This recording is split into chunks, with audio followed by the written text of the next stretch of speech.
host appealing for peace, or was he praying for peace?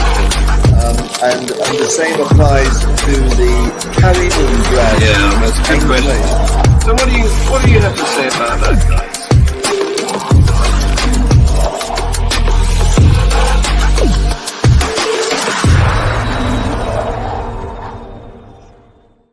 Good morning, afternoon, evening, wherever you are. Welcome to the latest edition of Views on the News.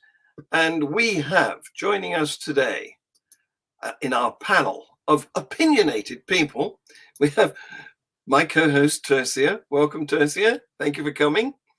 We have Guy Otten from Manchester. Welcome, Guy. Thank you for coming. And Dr. Ty Wells from Kentucky, or is it Tennessee? I can never remember. I think of both. Okay, right. So you are, Ty, you are currently our sole transatlantic panel member. Well, it depends on which direction you go. Yes. Well, starting from here, you're across the other side. But okay. we may be joined by Dread Pirate Higgs, who's I've missed him so. I know, yes. He's promised to come, but I don't know, because he didn't make it this afternoon for the other show that Ty and I are involved in. And so I'm not sure whether he's got connectivity or what. Never mind, hoping that he's okay and will join in later. Let's leap into the news. Now, Guy has actually told me of an updated news item that I haven't seen yet, about 27 people killed by a bomb in Pakistan. That's not going to be in this show. It might be in next week. At the moment, we don't know the cause of it, so it may not have any fundamentalist religious connection, although I doubt it, to be honest. But we do have this Pakistan bomb. Let me show you this. Okay, take a watch of this.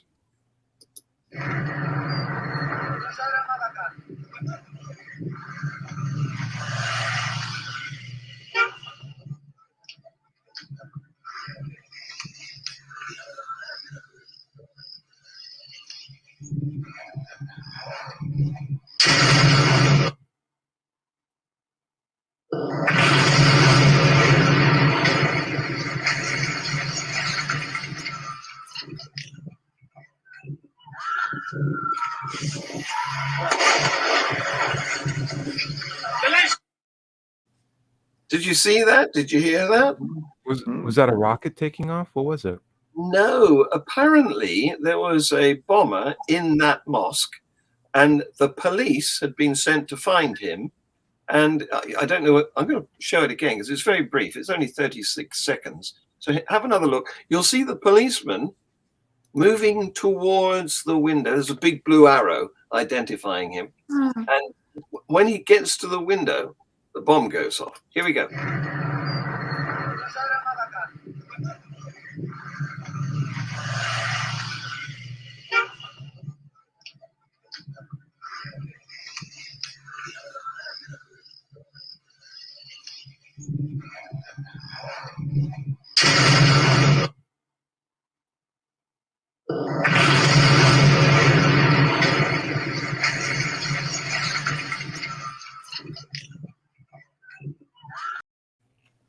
All we know. I've got no more information than that. So we can speculate. What we know is there was a terrorist hiding in that mosque. And as the policeman approached, he blew himself up. So what is going on there? Any ideas? Well, we need to know a lot more, don't we? I mean, was it a political or was it a religious dispute? Was it the Taliban trying to, oppose more moderate, in inverted commas, Muslims? We just don't know yet. Nope. All we know is it was in the mosque and he was a terrorist and the police were hunting him. All right. And what's interesting is it looks as if it's in the north of Pakistan. It looks as if it's in a valley with mountains around it. which is also the case, I think, with this latest bomb. It's in a mountainous area, but it's in the Khyber Pass in this case. So I don't know. Bordering on Afghanistan. Yeah, this is the latest bomb is there, and of course the two bombs may be connected. We just don't know. Mm. Yeah. Okay. Well, so Tersia? It's a nonsensical comment, I suppose, but it really makes me wish that there was a way to bring back or communicate with people who are dead, because I would really love to understand the psychology of somebody who does that. I mean, we've seen videos before they do it, but what goes through a person's mind when they do that? You know, suicide is one thing, but this is not suicide. This is taking the life of another person who's not choosing it. And I hope one day we can understand. It's not even what you might call an infidel either, is it? It's a fellow Pakistani. Yeah. So weird. Well, I think for extremists, people who they disagree with, they may, treat as infidels. To be honest. Yeah. Well, we've got a bit on that sort of issue later on in this news, because there's the Ahmadi. They consider themselves to be Muslims, but the rest of the Muslims in Pakistan don't. So we'll come to that later in this show. Okay, so you may remember that there's been some Quran burnings in the West. There was one in Stockholm a little while ago, and this week, last Monday, there was a Quran burning in Copenhagen, a Danish Quran burning, and it was a group called the Danish Patriots who assembled outside the Iraqi embassy to burn a Quran. They stamped on the holy book and set it alight in a tinfoil tray next to an Iraqi flag on the ground.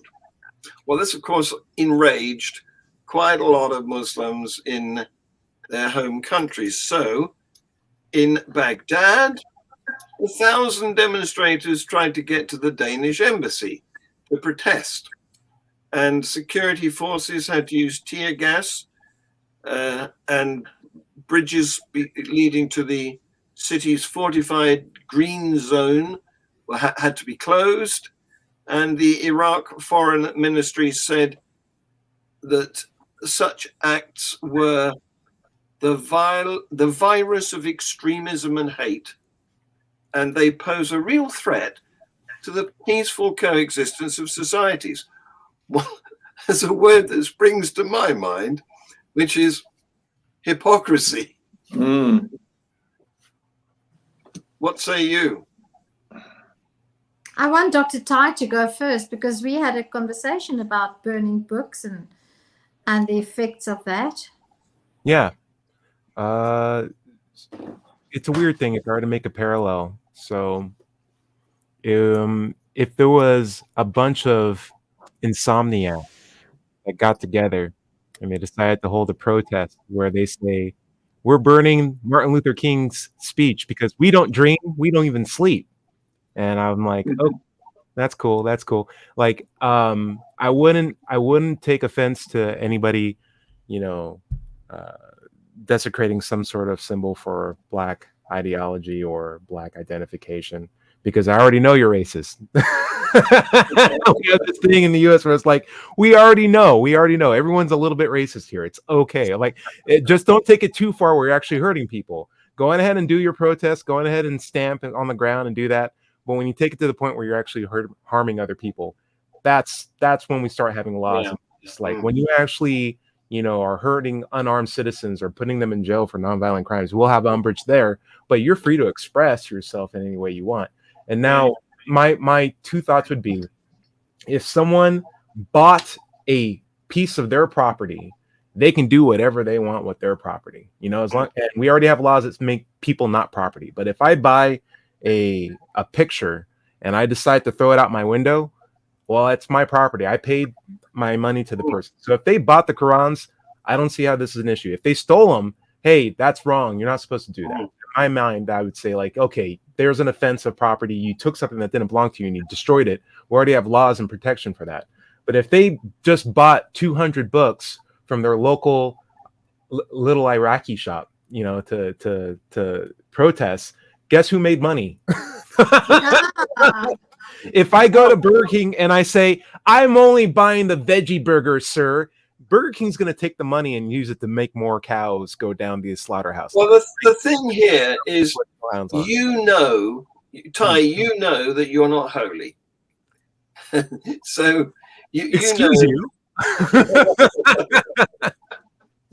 So you know that even if we're a little bit racist, and I deny it, okay, that's not as bad as blasphemy. Oh, sure.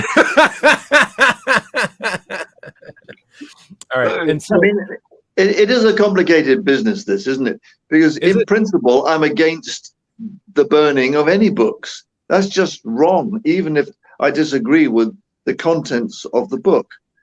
But on the other hand, there is the issue of freedom of speech. And I think that's the point that those burning books are trying, well, one of the points they're trying to draw, which is that, you know, you've got to draw a line in terms of tolerating other ideologies. And the line is where they do not tolerate other ideologies. So, you know, it's a difficult one. And on that point, it would be a perfectly reasonable, you know, exercise of free expression and protest against the sort of totalitarianism of Islam. Yeah. So that's why it's complicated. It is also, you know, they Muslims find it offensive, and I think that is a problem. And I think it's right to think in terms of what is the best way of going about making your point. And I'm not sure burning the books is the right thing. You had mentioned it's a problem it's a problem that Muslims would get offended, but who's that a problem for? Like, is that a problem for everybody? Like, if someone is offended, we also have a right to be offended, right? Yeah. That doesn't mean that people don't have a right not to be offended, I think is the phrase. Okay, well, I mean, you have a right to feel however you want to feel, but that doesn't mean that I have to feel the same way too, right? Yeah, I agree. And my thing is, like, we already have I love to get Tersia's point of view, but if I bought a roll of foil and someone says, don't put that foil in the oven, that's against my country. My country loves foil. And it's like, I need to wrap a turkey with something. It's like, no, that is against it's like, hey, listen, it's foil at the end of the day. I bought it. I can do whatever I want with the thing that I buy. It's my property. I'm going to do whatever I want with it. If I bought it from you and you know I'm going to do that, then don't sell it to me anymore. And you have the right to not sell me stuff. But if I bought it, I'm going to do whatever I want with it. They're so tender about their foil that not only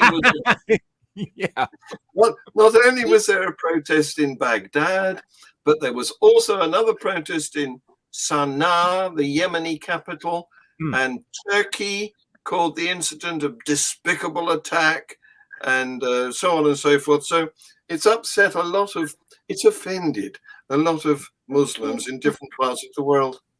What would they burn to make atheists offended? That would be the thing, because I'm not a subscriber to like some of the bigger names, but like if they burned like a dictionary, would that be the equivalent for us? I'd be like, not the dictionary, dang it. And would they feel the same offense if there was a pile of religious books, the Bible, you know, the Bhagavad Gita, the Zoroastrian, the Book of Mormon, you know, the Avestas and all this kind of stuff? Would they feel the same? Right. What a good idea. Do you know, that's given me a whole new slant on November the 5th. Tersia, we'd love to get you. I'm a great fan of Guy Fawkes. Yeah, I just want to remind you that. Okay, but let's do it. Let's have a mass faith book burn. My only umbrage with burning books is it releases a lot of carbon into the atmosphere. If we can capture that, then very true. Mm. Yeah. I think I'd rather have a non-book burning, and perhaps with the Quran, it's so easy. You can just sort of just put your little toe on it, and it would be a sign of severe disrespect. Yeah. You don't even have to go as far as burning it. I just have. And I'm so glad that I said Dr. Ty must comment, because I love his views. It's so interesting. I love it. But the one thing that bugs me a little bit is the name of this organization. Just is it that I wonder whether they are they perhaps a political organization. John, can you just repeat the organization's name? It's the Danish Patriots. They The sound Dan- a bit right. They sound like a right-wing political organization. Yeah. Yeah, and that bugs me a little bit, because I'd as much I don't know enough, but I'd probably as much sit on their books, if they have any, as I'd sit on a Quran. So let's just do sitting on books instead of burning books, and maybe Sit on them. Well, no, you've sparked another idea in my head. You see, if we don't want to burn books because of the carbon dioxide implication, I wonder if there's a market for Quran toilet paper. Well, there is, I believe. I've seen it. But I mean, when I go to hotels and find a Gideon Bible, I sometimes decide to do something useful with it, which is to contribute it to the paper recycling. That's So that's another way of dealing with it. But it's perhaps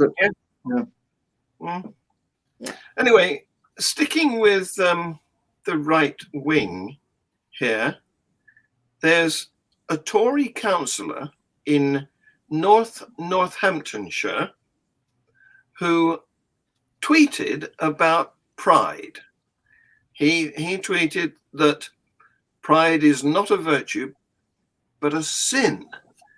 And he was appalled by some of the illegal activity he saw at the online regarding the pride events that we've been holding here in the UK, because he claims that he saw nudity, and he was worried that, he says, I had real concern for the children witnessing it who will grow up believing this is okay.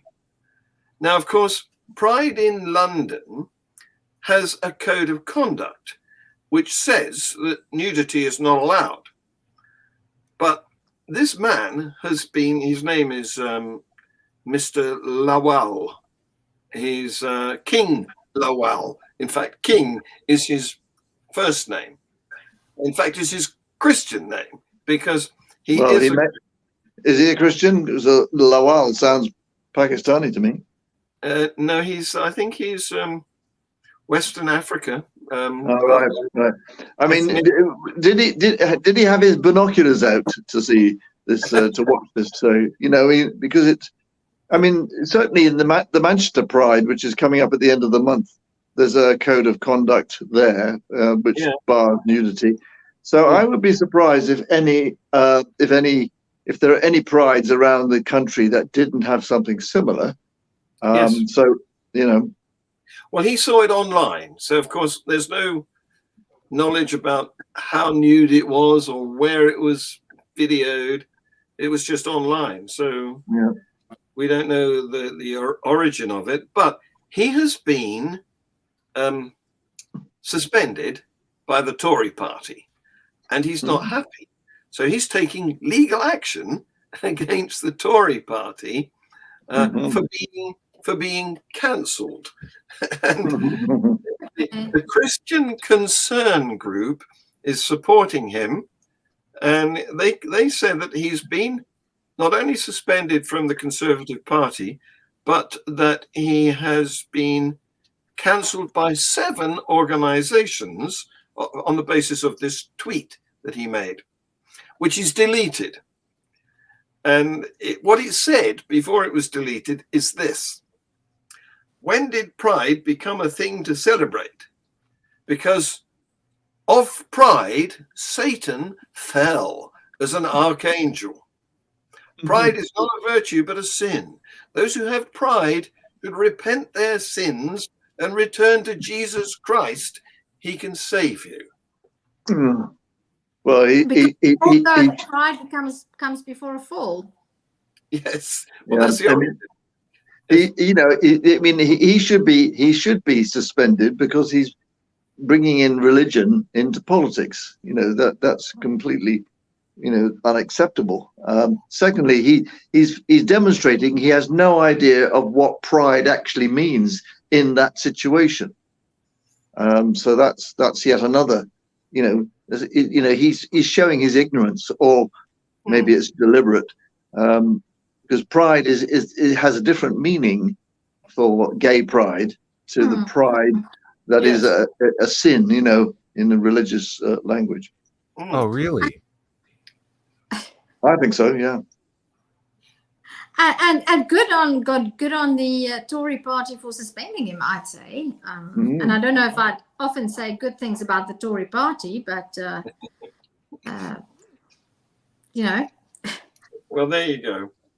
I'm a little ignorant to this, so like, could you explain then, or care to elaborate, Guy? What's pride mean in the sense of like the church version?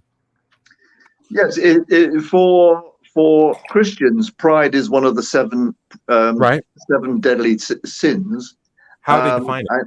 And you're putting me on the spot as to a definition, but it is around arrogance, isn't it? And it's around the feeling of superiority, those kind of things. Whereas in the gay pride sense, it's standing up and saying, we're here, we're going to be counted, we're not hiding away, we're proud to be who we are, which is a much more positive meaning of the word, but it's not the same meaning, I would argue, as that used in the Christian theological sense. Yes. So I'm going to pull something weird. Sorry if this is a bit of a tangent, but I thought pride in the religious sense just meant that you were not submitting to God. Well, I'm going to come in here. Okay. I would say, from my experience of arguing with Christians, that what they have in mind is not submitting to God, not being humble in a worshipful sense to their God. Assuming that you have some sort of equality or even superiority to their God. Whereas because in the LGBT sense, it just means not being ashamed of who you are. Yeah, right. Yeah. And I want to pull that out because it's the same thing I was mentioning. So like, you could be humble to your mom, you can be humble to a lady crossing the street, you can be humble to a student, but you have to be humble to God. If you're not humble to God, if you don't submit to my God, that's pride. Exactly. Like, it doesn't matter how you treat anybody else. You got to submit to my God. Well, that's such a mafia-esque level. I just want to add something here, and forgive me if I take too much time, but I think it's important. I think that's what gay pride actually comes into. So I grew up in the Reformed tradition, and something that was instilled into me was that any form of pride is a terrible sin. So no matter what one achieves in life, one should never feel proud of what one achieved, even if one worked really hard to achieve it. And I think that's a very negative.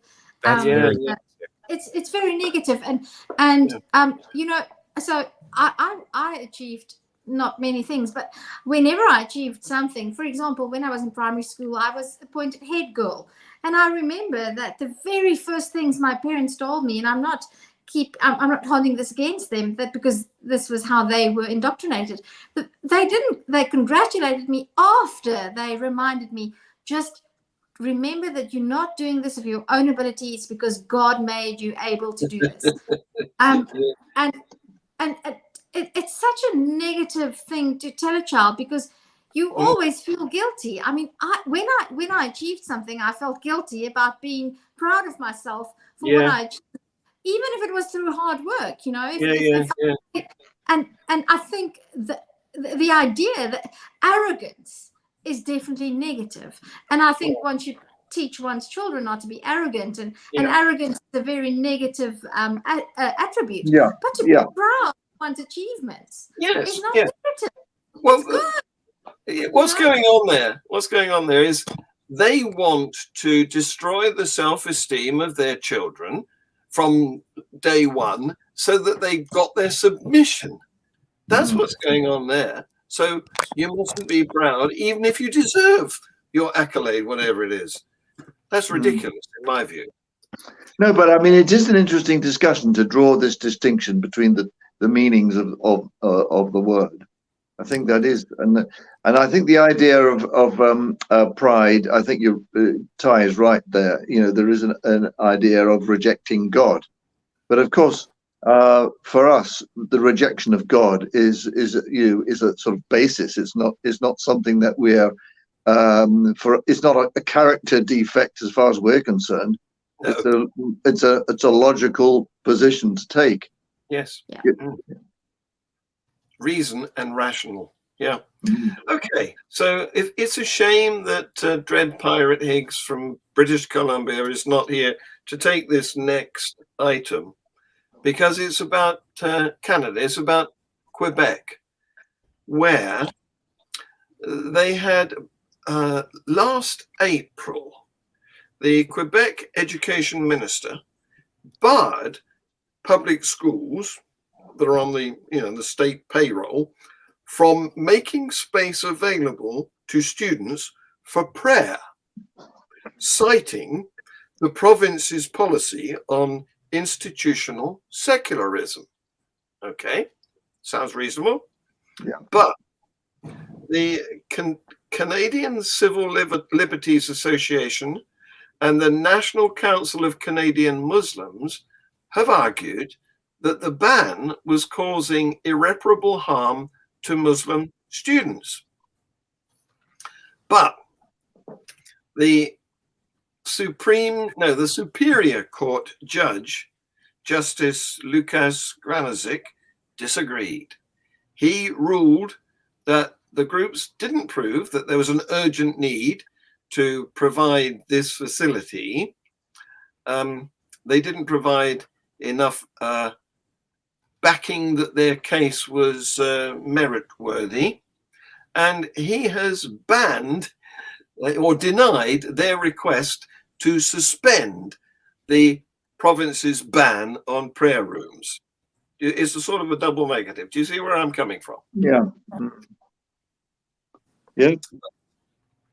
But the minister has said that students will still be allowed to pray discreetly and silently. They just won't get a room. Yeah. Yeah, that's fine. Yeah. Yeah. That's all we wanted. Good. That's Nice. positive. Surely God can hear better if the prayers don't have to go through the ceiling or something, you know.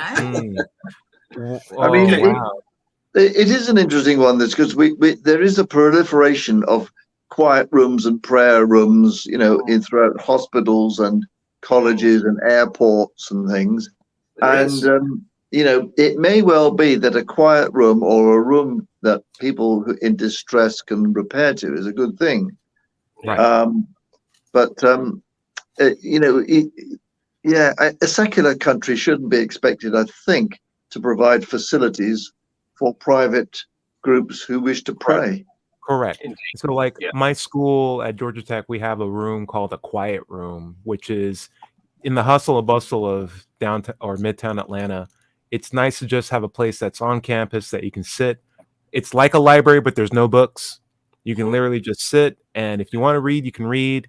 If you want to listen to music with headphones, you can. But the whole idea is everyone's really silent, and you can have some time and space to yourself, and you're not expected to study or do anything. It's good to have that, but it doesn't have to be just for Christians. So make your quiet room fantastic, but you know, don't make a Christian room. Yep. So that's a good piece of news, isn't it? Sure is.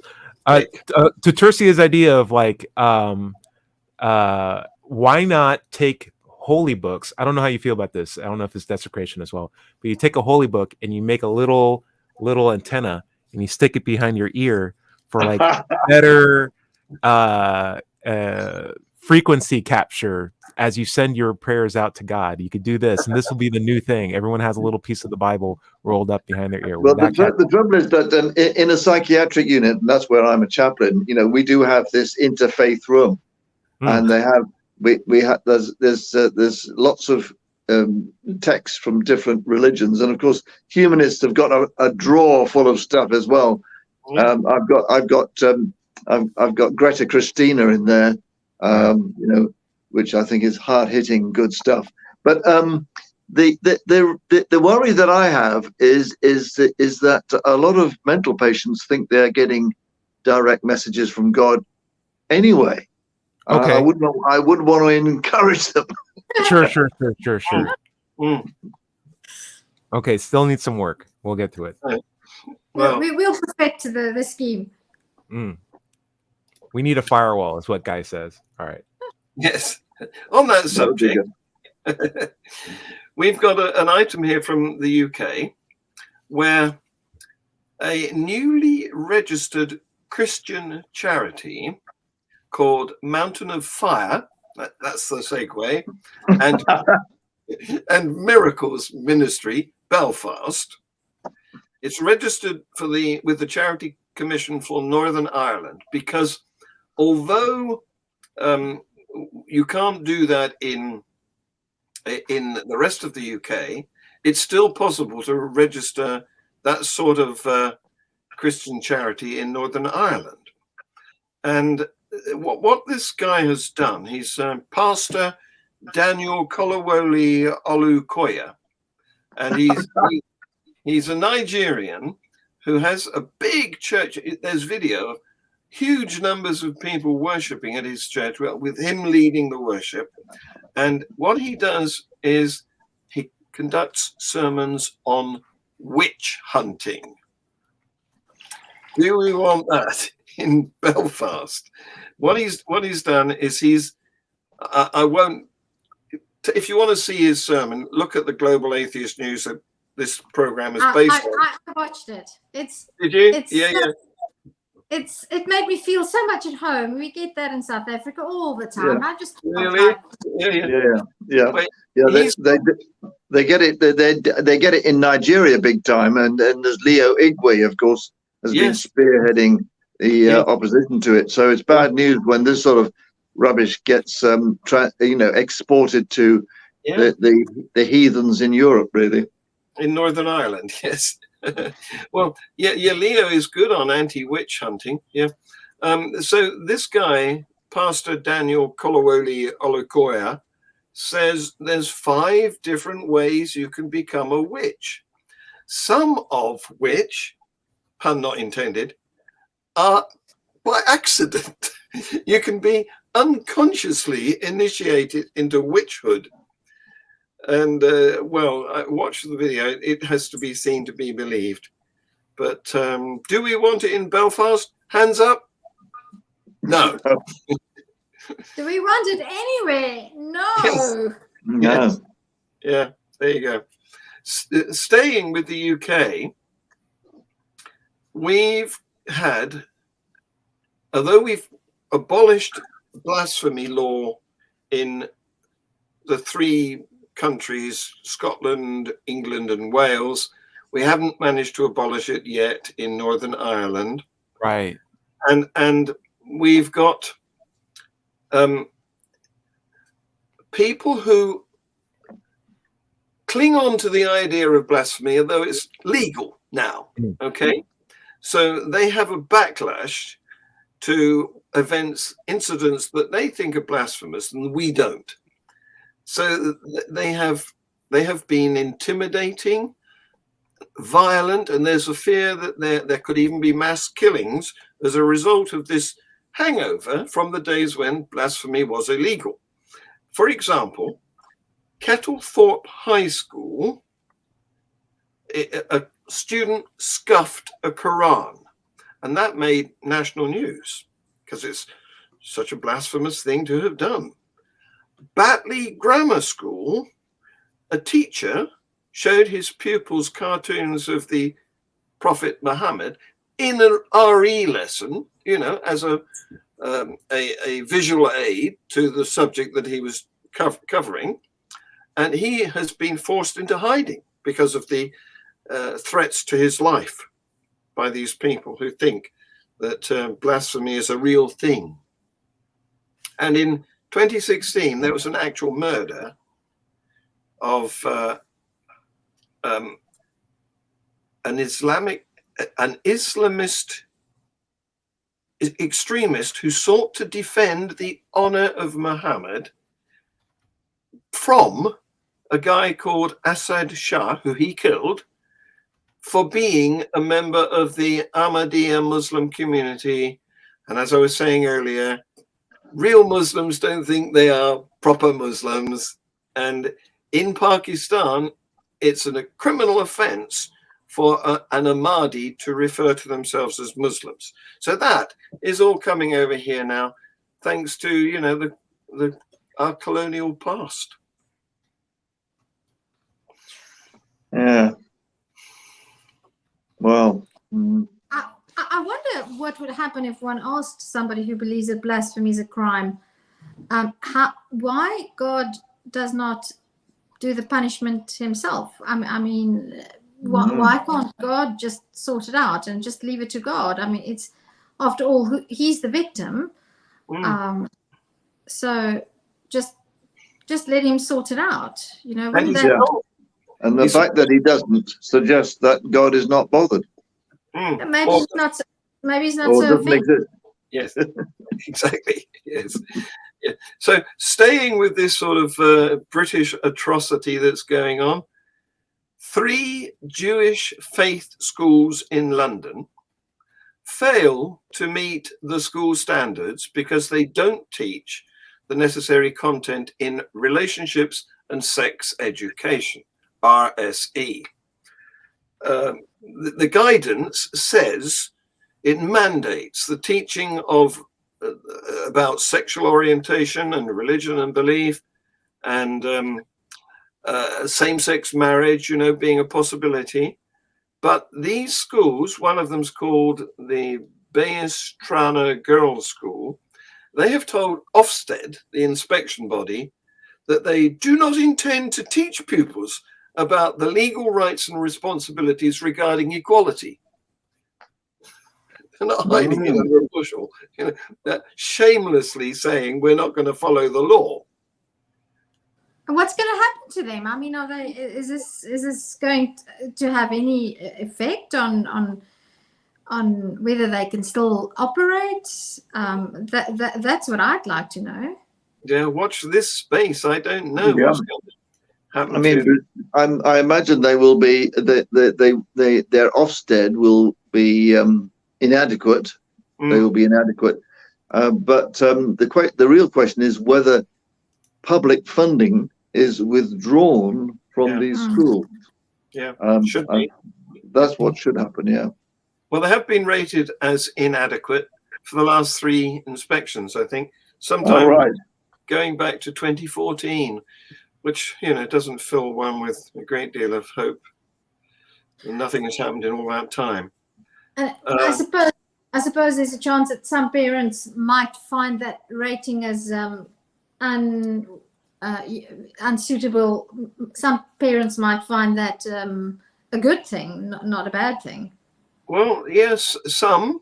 In fact, the school leaders at both the Bayestrana and the other school, which is Shiraz Devora, they told the inspectors not to speak to the pupils about relationships and sex education, as though they're the bosses of inspection. And they confirmed that their refusal to teach this stuff is due to their faith ethos and parents' wishes. Yep.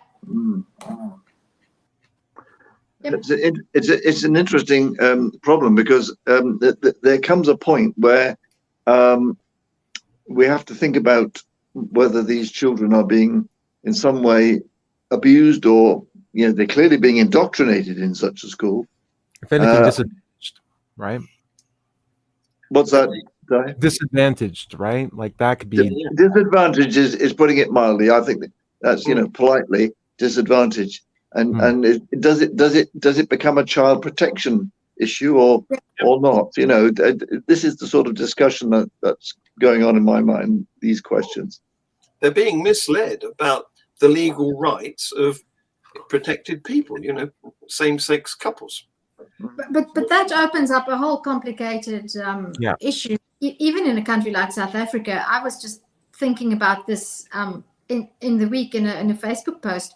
When does the government get obliged to say, listen, you can't teach your child young earth creationism, because where do parents' rights end and where does it's a sticky issue, this one. It is. It's difficult. Yeah. Meanwhile, British pop rock band, the 1975, currently on a tour of the East. They were performing in Malaysia, and the lead singer kissed the bass player on stage. This is Matt. Yes, exactly. They're both guys. Yes, they are. This is Matt Healy and Ross McDonald. Now, the result of that action was the band was hit another unintended pun. The band was banned, double N, with an E, from playing in that country because homosexuality is illegal in Malaysia and is punishable by 20 years in prison. Now, they were due to tour next to Indonesia. And in Indonesia, it's not illegal, but it is shunned. And they were then, except for one province where it is banned. But they were then due to go to Taiwan, which has legal marriage. Yes, exactly. Yes. Taiwan was one of the first places in Asia to legalize same-sex marriage, but they've cut the whole tour. Sure. Yeah, it is interesting that this is happening. I mean, I read a report on this, and I got the impression that this guy didn't actually know or didn't realize that there might be a problem. Right. He just was being himself, Well, I'm not so sure about that. I think that he wanted to be outrageous. Well, it could well be. Challenge, because he knew that this would be offensive to them. Right. It could also be sort of the thing where we live in a world that's not safe. Let's be honest, right? And it's not safe for women, for people of color. It's rough. Even white guys have things they need to watch out for, and of which is when you kiss people in Muslim-dominated areas or people who don't like seeing LGBTQ things, and then you continue your tour where you'll have set schedules of where you will be that's readily accessible to other people out in the open as you're vulnerable. If you don't have the security detail to support the follow-up or the consequences of an action, it's every right they have to say, you know what, let's just cut this one short and we'll see you back in England, And also people who attend the concerts might be in danger. Right. I mean, something like a bomb or a mass shooting attack is not far. That's right. It's not far. Well, you're pleased to hear that America doesn't get off scot-free when it comes to disapproving of gays. Take a look at this. Hey, Leviticus 20:13. If a man also lie with mankind, as he lieth with a woman, both of them have committed an abomination. They shall surely be put to death. Their blood shall be upon them. You know what their blood should be upon them means? They're dead. They got their blood all upon them because you just rocked them to sleep. Because they just threw a bunch of stones at them till they died and they're just bleeding all over them. Their blood shall be upon them. Why? Because that's a wicked sin in the sight of God. They deserve the death penalty. They should be arrested. The police should arrest them, go to court, provide the evidence, and then perform a public execution. And then all the nations would look at this nation, and there's no homos. They're like, wow, that's a wise nation. I mean, the world should just be looking at Uganda right now and be like, man, Uganda, y'all know what's going on. What a nice Christian preacher. Right. Mhm. It's listen, as much as we could be disgusted by that, he can cite everything he's referring to, you know? Mm. And he's also recording it at the same time too. It's not just, well, my pastor said that at church last Sunday, but he really does believe everybody does love each other and God does love everything. We need more examples. I know that sounds crazy coming from me, right? But we need more examples of people documenting the true dogma as it's detailed, black and white, and showing the expression of it, because it gives more people awareness of the backtracking that's going on as we become more cosmopolitan, more worldly, more cultured. We need to show, like, hey, the people who are still saying this, that's an issue. It's like, well, what's the problem? They're accurately reflecting their dogma. Well, then that's the problem. Yeah. So good. Yeah. Kudos to that guy for actually recording it, uploading it himself, and representing his crowd well. And I just love the irony in the phrase Christian hate preacher. Yes. Right. That used to just be called preaching. Yeah, I mean, I don't suppose he calls himself a Christian hate preacher, but I think he's accurately described as such. Yeah. We need people to accurately reflect what they're talking about. The brand needs to be clear. Yeah. And so for the pastor, if you were to show us a pastor where it's like, hey, listen, I came to an epiphany driving to work. God does love everybody. Gays, Jews, black people. Like, that guy's not talking about what's in the Bible.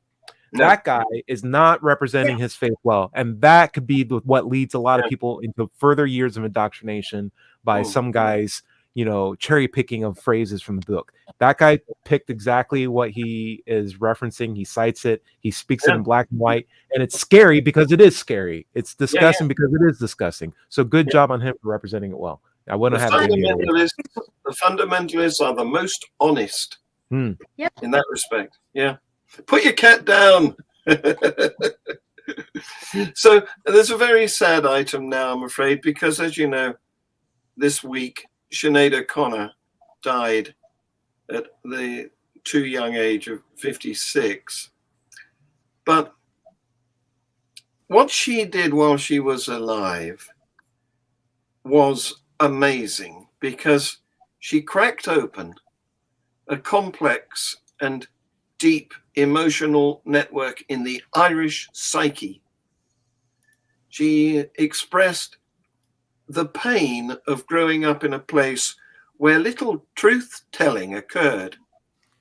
She spoke out against the Catholic Church in a time when few people did. She risked her career by sparking that outrage. And now that she's gone, Ireland is realizing the good that she did. She was a lighthouse for those who felt adrift in Irish society. She offered a new moral compass beyond the lie of societal piety. She rejected all notion of Catholic shame.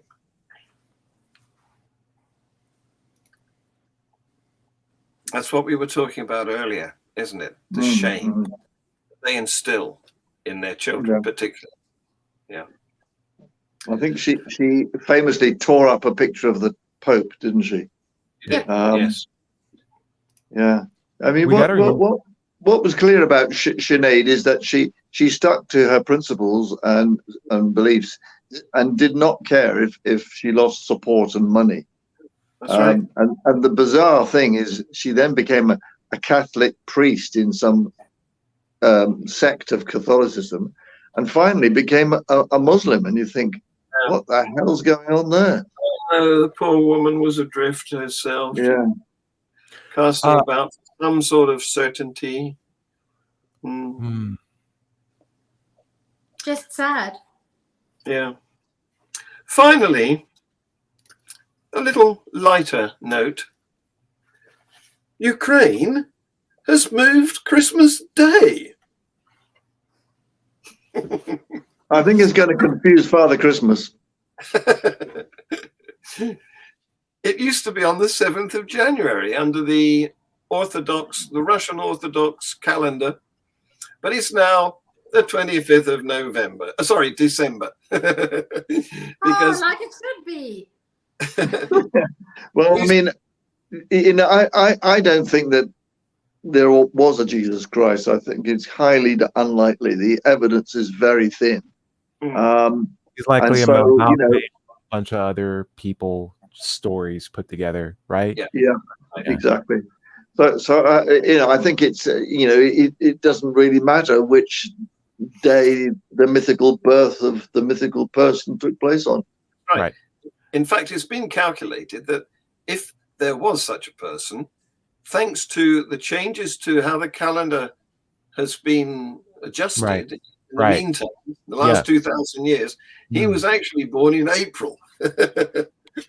Yeah, I'll throw out one last thing. I remember watching a documentary on what did Jesus's real face look like, and what they took was the Catholic shrouds, and they were looking at the impressions, and they're like, and they had like this one skilled artistic rendering person who could take that shroud and like he manipulated it a bunch of different ways, put it in 3D space, and when they were done, he finally unveiled it, and it looked just like him. He's like, "Yep, there's Jesus." I'm pretty sure you look like that. Well, there you go. We've all been made in God's image, you see. So you look in the mirror, that's what God looks like. He was like an Indian New Zealander, and it was just like this big guy with a beard, and the guy looked just like him. I'm like, you just made you. He's like, no, that's Jesus. Well, thanks, guys. On that note, we've overrun the target time for this short program, but I think you've been wonderful. Thank you very much. And thank you to anybody who watches this in the future, because it's recorded and it will go uploading tomorrow. Say bye-bye, everyone. Cheers. Bye. Bye-bye. Russia was the Pope appealing for peace, or was he praying for peace? And the same applies to the carry-on drag. Yeah, that's a good question. So what do you have to say about that, guys?